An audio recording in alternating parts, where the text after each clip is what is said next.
Jacques de Decker, ce n'est pas la première fois qu'on se voit. Je suis ravi de vous retrouver. On s'est vu il y a 2 ans, je crois, à propos de l'Académie. Ouais. On en dira quelques mots. Hein. Mais aujourd'hui, on vous voit parce que j'ai vu dans la presse un tout petit article dans la Libre Belgique. Quand je dis un petit article, c'est un article qui fait quoi, 7 cm ou 8 cm de haut.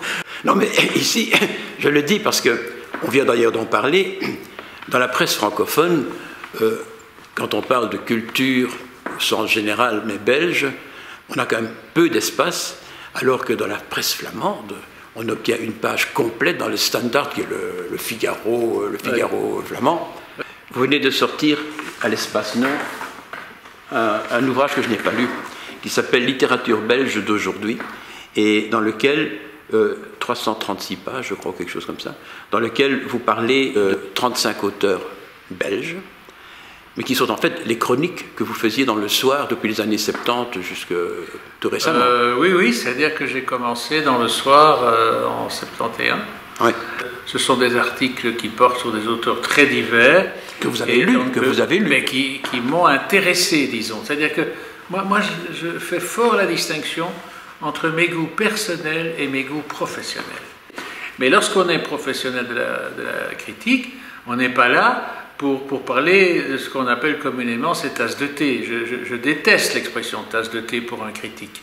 Chacun a droit à des tasses de thé, sauf les critiques. Les critiques doivent être capables d'identifier les ouvrages de valeur, même si leurs idées ne leur plaisent pas, même si leur esthétique il y est moins sensible, mais il doit objectiver. Je dois vous dire que j'étais assez fier en regardant la liste des auteurs dont vous parlez, parce qu'il y en a pas mal qui sont passés dans notre émission, donc... Oui. Je cite, hein, je ne les ai pas tous vus, bien sûr. Il y a Barognan, il y a Francis Danemark, Suzanne Lillard, évidemment. Bon, Jacqueline. Ah, vous avez interviewé Suzanne Lillard? Non, pas tellement. Pardon, William Cliff, oui, bien sûr. Oui. Alain Berenbaum, hein. Oui. Mais il y a aussi Pierre Mertens, Jean-Philippe Toussaint, bon, etc., etc. Et là, je me suis posé la question, je me suis dit, mais ceux qui ne sont pas passés dans le bouquin, comment est-ce que vous les rencontrez dans la rue? Comment est-ce que vous les saluez? Deutsch. Xavier Deutsch. Ben oui, par exemple, c'est un auteur que j'estime beaucoup, mais ça ne s'est jamais présenté que je sois amené à faire un compte-rendu sur Xavier Deutsch, non. On ne peut pas non plus être exhaustif, hein, je le regrette d'ailleurs, hein, mais je ne serais pas capable de faire une encyclopédie de la littérature. Maintenant, je m'adresse au secrétaire perpétuel de l'Académie française, de l'Académie de langue, de littérature française. Ça m'amuse toujours, ce titre. D'abord, le titre secrétaire perpétuel, etc. Je vois comme un de ces bustes ici. Hein. Quoi? C'est Richelieu qui a inventé. Oui. Ouais. Alors, ce sont les 40 en France. Maintenant, il y en a 40 en Belgique. Et si j'ai pris une petite note, donc ça s'est passé le samedi 19 décembre, ça vous ne l'avez certainement pas oublié, devant 300 personnes. Amélie Nothomb, avec son grand chapeau et puis vêtue de noir comme à l'accoutumée, a pris position, s'est assise sur le fauteuil 26 du sinologue Simon Leys, qui lui-même s'était assis à la place de Georges Simenon. Oui. Il y a eu toute une cérémonie, vous avez parlé à l'époque, ainsi que Barognan d'ailleurs, et là, je me suis quand même posé des problèmes. Parce qu'à la télévision, des journalistes interviewaient Amélie Nothomb, et apparemment, en tout cas, est-ce que j'ai mal vu, est-ce que j'ai mal entendu, elle ne savait pas du tout ce qu'elle venait faire, elle ne savait pas du tout ce que c'était que l'Académie, elle ne savait pas du tout ce qu'elle devrait y faire, et si elle devrait y venir souvent. Et je me suis posé la même question par rapport à Simon Leys, qui lui vit en Australie, si je comprends bien. Alors, profane, un peu vulgaire, je me suis dit, mais enfin, est-ce que ces gens sont payés?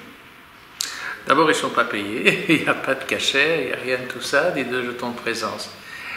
Ici, nous procédons par surprise, c'est-à-dire que c'est nous qui cooptons, et alors c'est ma mission alors d'annoncer à ceux qui ont été élus que désormais ils sont académiciens. Est-ce qu'ils viennent régulièrement à quoi? À des séances, à des colloques?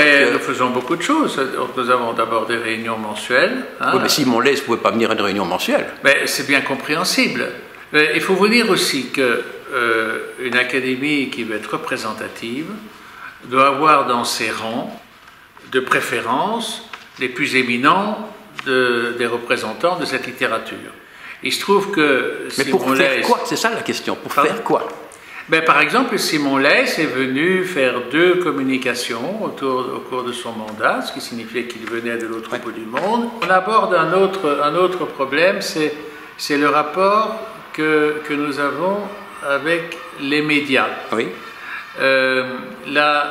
L'Académie est en train, à mon avis, je l'espère du moins, de sortir d'une ère où on la traitait un peu de haut. Hein. Et en plus, et ça rejoint ce que vous disiez tout à l'heure sur la différence de perception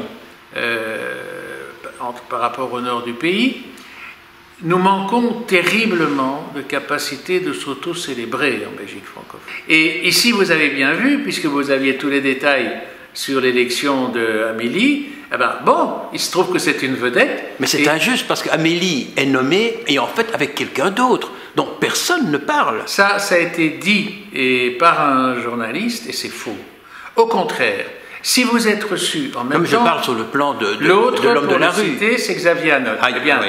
Xavier Anotte a eu toutes les raisons de se féliciter d'avoir été reçu le même jour qu'Amélie Nothomb.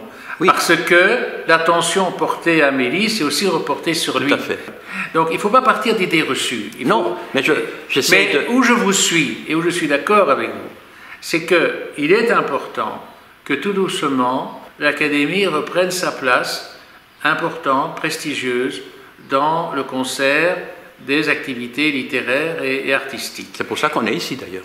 C'est ce que vous illustrez parfaitement. Et là, il y a un mouvement, il y a un changement, et c'est lié pas du tout à un changement de l'Académie, mais un changement de la société. Nous sommes une société qui perd ses repères et qui en cherche à nouveau. Et c'est pour ça qu'avec le temps, nous le sentons bien dans l'évolution de la perception qu'on a de nous, on n'est plus, si vous voulez, reconnu et apprécié qu'on l'était il y a 10 ans. Oui. Et ça, c'est pas nous n'avons aucun mérite là-dedans, hein. On ne les revendique même pas, ces mérites.